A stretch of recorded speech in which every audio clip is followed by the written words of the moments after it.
Japanese encephalitis আমাৰ এতিয়ালৈকে গোৱালপাৰা জিলাত 9জন গাত ধৰা পৰিছে আৰু দুৰ্ভাগ্যবশতঃ আমাৰ এজন পেচেণ্ট যোৱাকালি ঢুকাইছে।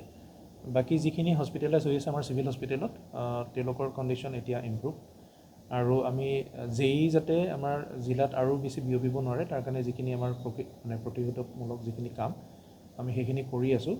বিশেষকৈ আমি ফগিং কৰিছোঁ যিকেইটা এৰিয়াত আমাৰ কেছ ধৰা পৰিছে। লগতে আমাৰ ভেটেনেৰি ডিপাৰ্টমেণ্টক আমি ডাইৰেকশ্যন দিছোঁ যে যিখিনি আমাৰ গাহৰি পালন কৰা যিখিনি মানুহ আছে তেখেতসকলক যাতে সতৰ্ক কৰি দিয়ে আৰু গাহৰিৰ তেওঁলোকৰ আমি টেষ্ট কৰি আছোঁ, মানে তেওঁলোকৰ যিটো টেষ্ট পৰীক্ষা কৰি তাত জাপানিজ এনকেফেলাইটিছৰ বীজাণু আছে নেকি সেইটো কামো আমি ল'বলগীয়া কৰি গৈ আছোঁ।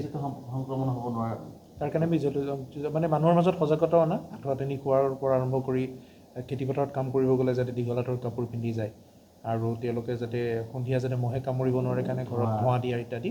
লগতে আমাৰ স্বাস্থ্য বিভাগৰ পৰা আমি আমাৰ টাউনতে হওক বা গাঁৱতে আমি ধোঁৱা দিয়াৰ কাম কৰি আছোঁ। ছাৰ যিগৰাকী ঢুকালে তেওঁ অলপ ৰেফাৰ কৰিছে হয় ৰেফাৰ হৈছিলে নাই এগৰাকী ঢুকাইছে।